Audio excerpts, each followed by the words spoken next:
Hi there, welcome back to my channel. Well, here's an update on my portfolio. As you guys can see, we're at $283,600.45. And so I did end up getting that $10,000 loan, as I mentioned in my previous video.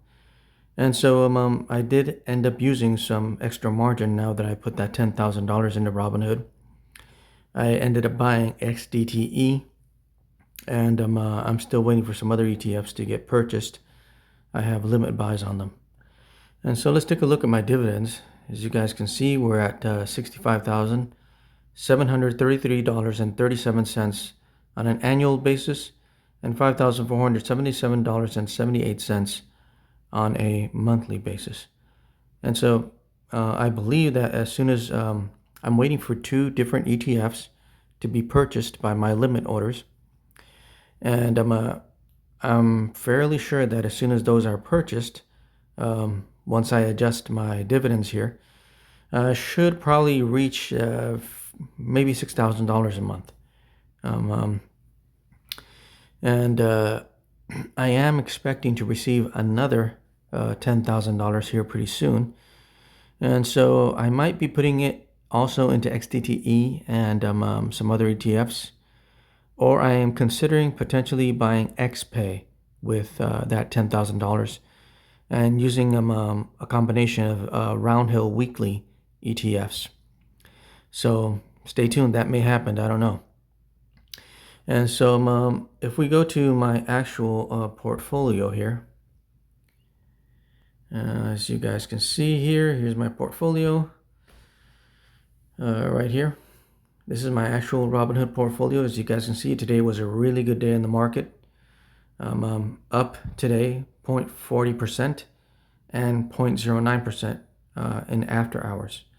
So really good. So as you guys can see here, the pending orders. PLTY, I am waiting to buy 33 shares. And NVDY, I'm waiting to buy 119 shares. So since today was such a good day in the market, those buys did not go through because the market pumped.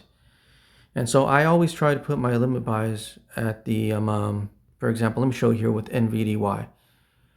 If we look at NVDY and scroll down here, we'll see that, let me show you guys. If you guys can see here, hopefully you can see it, it says today's high was $17.12. Today's low was $16.83. And so I always try to put in my limit buy for the low of the day.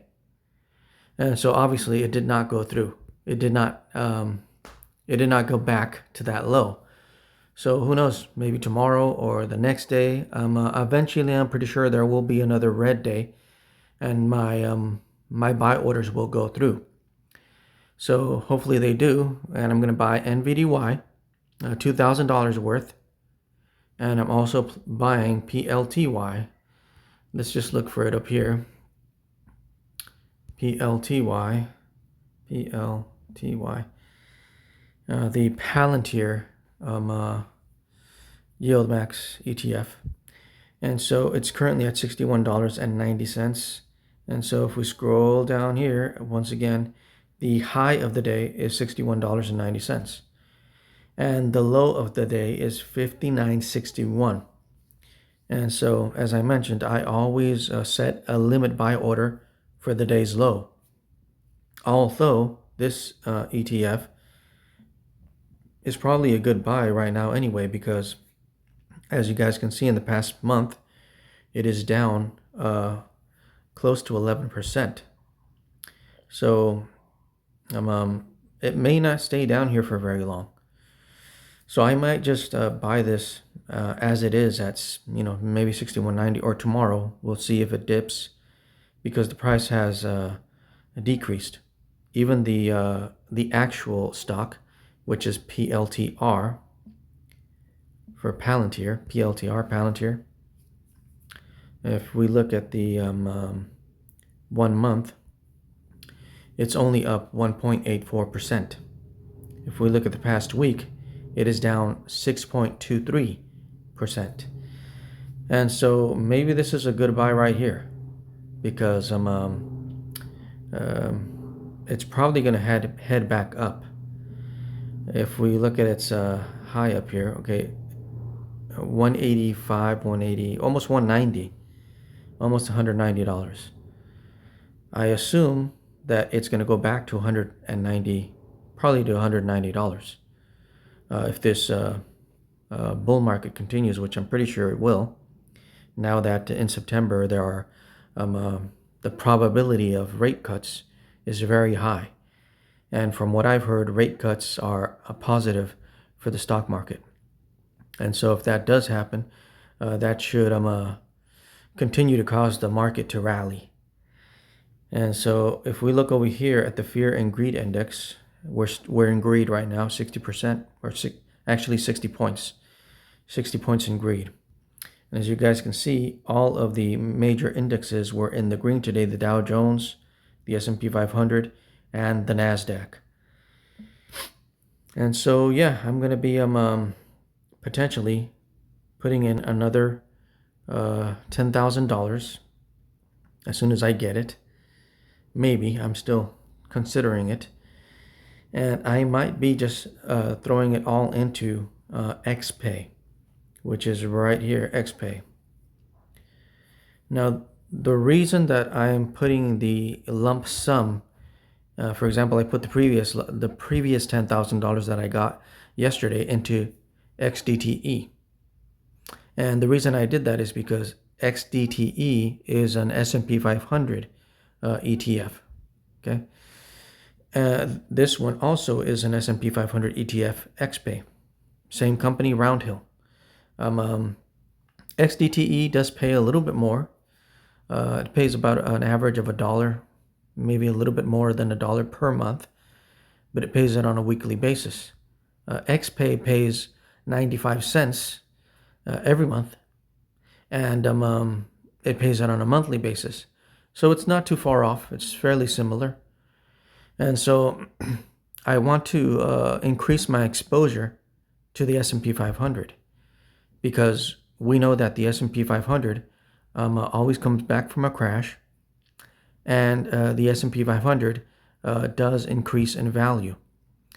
And so once I get that 10,000, I'm probably going to buy XPay, and I'm going to probably do like 5 different ETFs from ROUNDHILL, the weekly paying ones. I'm thinking about, NVIDIA or NVDW, PLTW, AMZW, METW, and the last one was HOOW. Okay, that's what I'm thinking of buying for as soon as I get that $10,000. And so that should bump up my dividends from this amount.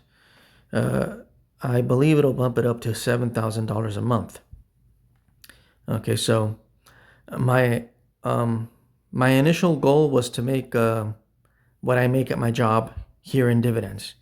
And so I've already surpassed that goal. This matches my monthly income from my job, but it actually surpasses it. And so my next goal is to reach $10,000 per month in dividends.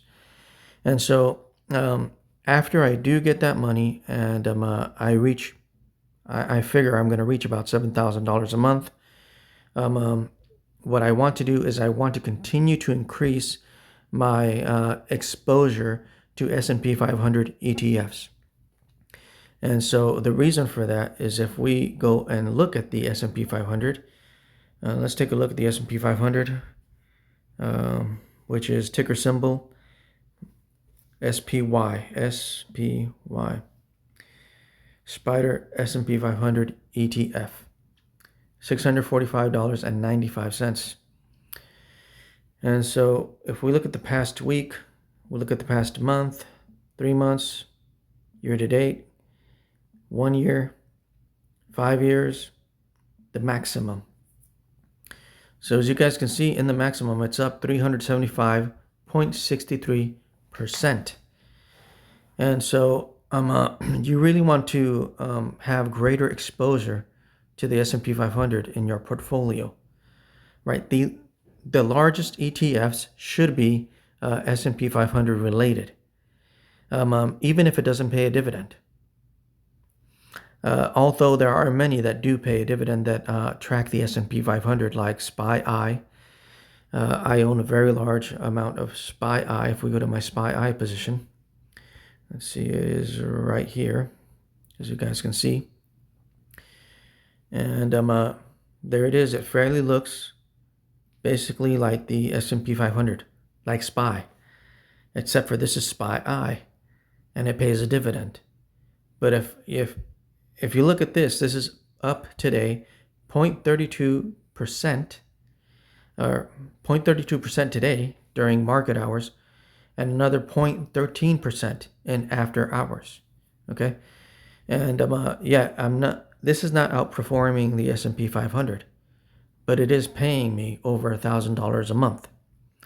And so I do want greater exposure to the S&P 500 and to the NASDAQ, which this represents the NASDAQ, QQQI. Okay, and so there are ETFs, for example, like this ETF, SPY-G. SPY-G doesn't pay a dividend. It pays a quarterly dividend, but it does not pay a monthly dividend. But if we look at the long-term track record of SPY-G, it's 95.10% all time in 5 years. In the maximum, it's up 369.77%. Okay, so we want a greater exposure to something like this, SPY-G, because greater exposure or a larger position in this is going to cause my portfolio to continue to rise. Unlike some of these other ETFs that are basically the ones that are at the very bottom here, are all Yieldmax ETFs. So if you look at ALTI, YMAX, Coney, MSTY, Snowy, SNOY, NFLY, GPTY, HOOY, all the ones that are in the red are in the bottom of this list, and they're all Yieldmax ETFs. And so if we look here at the price chart, at the line here, as you guys can see, ALTI in year to date is 35.59% in the red. And so if you overexpose yourself to something like ALTI, your portfolio is going to look like this in the line chart. Of course, this does not take into consideration the dividends, right? So if you take into consideration reinvesting dividends, then it's not going to look like this. It's going to be in the positive. But it's still not going to outperform something like the S&P 500. So that's why you want to combine something like this with an S&P 500 ETF, right? So the way I buy on a weekly basis, I take all of my income, 100% of it. It's usually $1,000 per week. So what I do is I split it 500, 500. With 500, I buy ultra high income, right? High yield. So I look for different ETFs that are high yield. With $500, I either buy one or I buy various amount of ETFs, more than one. With the other 500, I buy an S&P 500 ETF, always. That way, my exposure to the S&P 500 will be larger than my exposure to these Yieldmax ETFs. And so that should allow me to continue to have growth, because as you guys can see, there's growth here.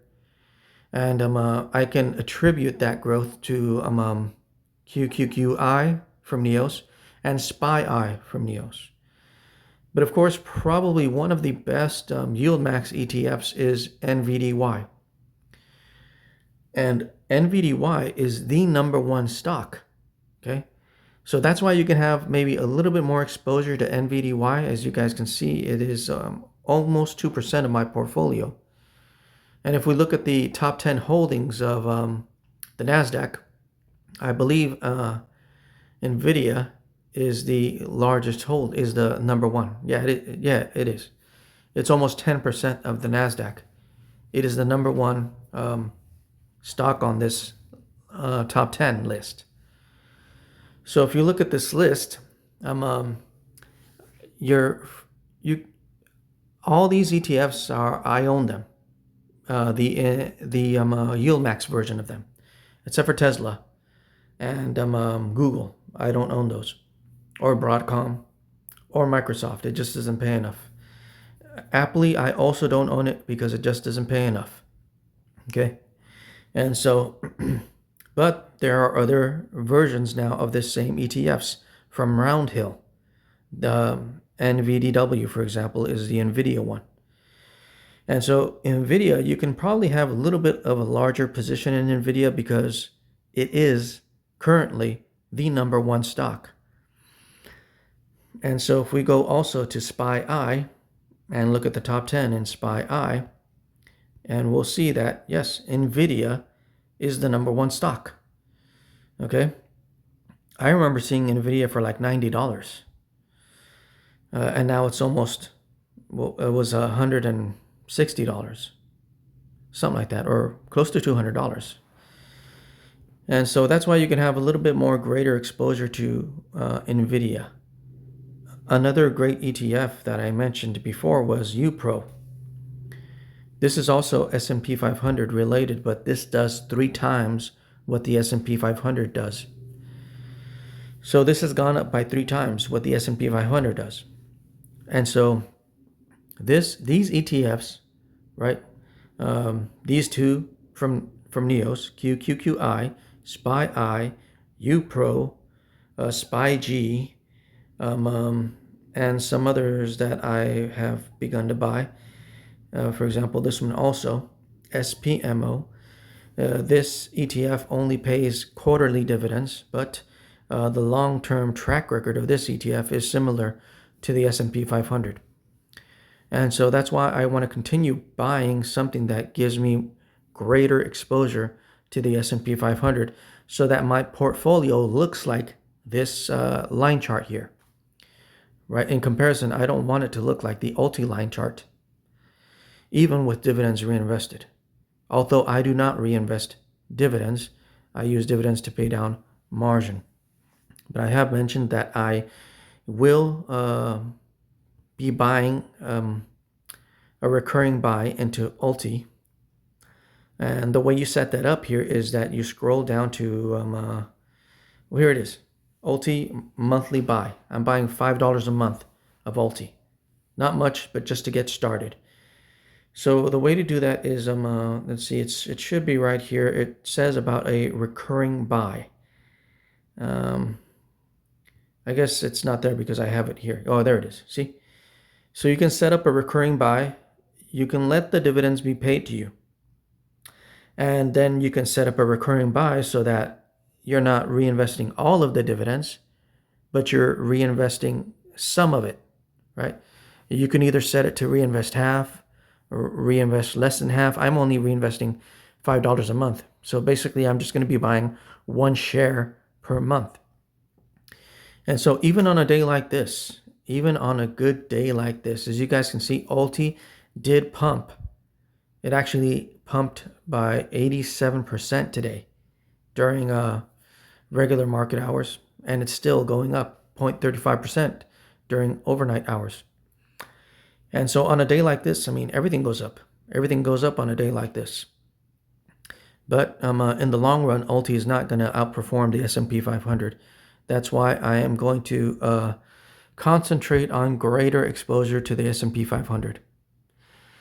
So thank you guys for watching. I really appreciate it. Please do me a big favor, like, share, and subscribe to my channel. I really would appreciate that. If you guys got any questions or comments, please leave me a comment down below. I will read it. And please follow along. Watch me grow my portfolio. Watch me increase my dividends. Thank you so much for watching. You guys have a great one. God bless. And we'll catch you in the next video. Bye.